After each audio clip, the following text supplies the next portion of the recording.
Alright everybody, welcome back to another video. Today I want to give you this step, which is really important and is related, is connected to the previous steps on how to track your metabolism, how to make sure you are producing tons of amounts of energy. This is what I do myself. So without further ado, let's talk about pulse today.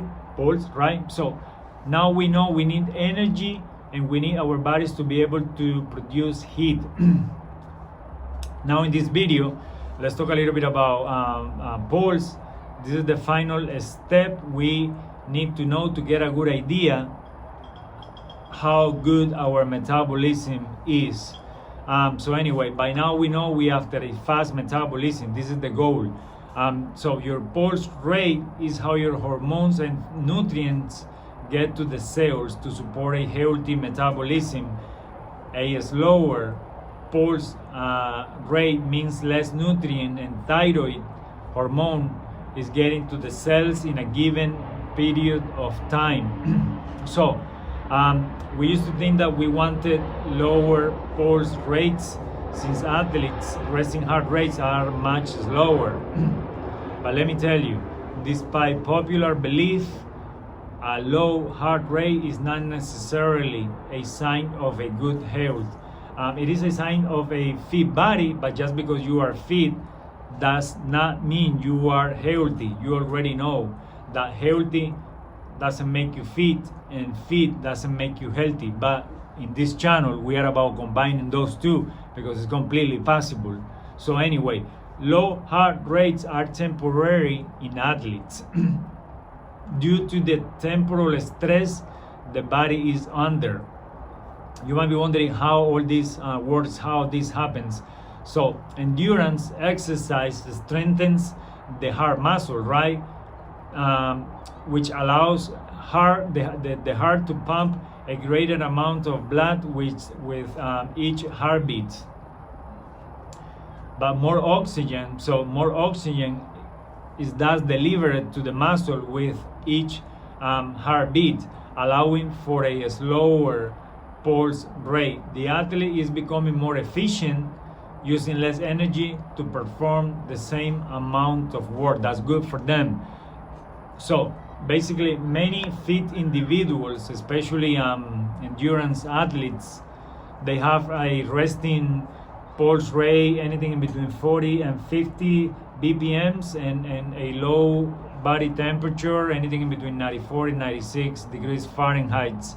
Due to their high level of cardiovascular activity, their bodies have adapted to their ongoing prolonged stress state.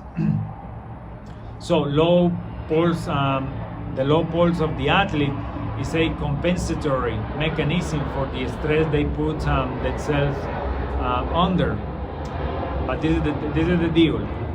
This is certainly helpful to the athlete during performance. But the consequence of this is that the slow metabolism that this creates will have a negative effects in the body in the long term, including things like, usually they face things like low libido, impaired digestion, so the body doesn't digest food as it should, and increase aging, and that's not what we want. Okay, so do not follow what gym gurus are telling you. Basically, they're just reading things out of magazines, out of the internet, things that work for bodybuilders and high performance athletes. You and me, we are regular people that we work with, run businesses, we do whatever we do. We work out 1 hour a day. So all this does not apply to us. Okay, so anyway, we are defining our own health, and we are not going by what works for a high performance athlete. So this happens because stress hormones, we already spoke a little bit about that. Stress hormones rise in times of stress, and thyroid hormones lower, decreasing heat production and body temperature and pulse. All this is connected, everybody. So now we know thyroid hormones produce heat in the body, which in turn speeds up the metabolism. So someone with a good metabolism, this is what you want to aim for, has a pulse rate in between 80 to 95 BPM and a body temperature of 98.6 Fahrenheit. We are not. This is. I want you to get this, because this is the signs that we want to know, that we need to track down to make sure we are in the right path, and it's completely possible to get there. So anyway, we are not relying on fake heat created by cortisol and adrenaline. These are backup mechanisms for the body to be able to get you by in case you are in danger. This is not the way we should live on the daily living, on everyday basis. Okay, we are relying on natural energy produced by our own bodies from a healthy thyroid system. Okay, this is what we're after. You already know. You need to be able to evaluate and analyze yourself.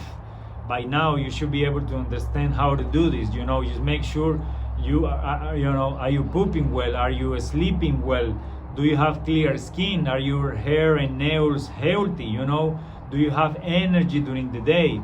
Are you happy? Because if you are angry, you are not happy, it means you're full of cortisol and adrenaline. This is making you angry and making you sour and making you broken in the inside. That's not what we want. We need to make sure we have good signs of good health, and we also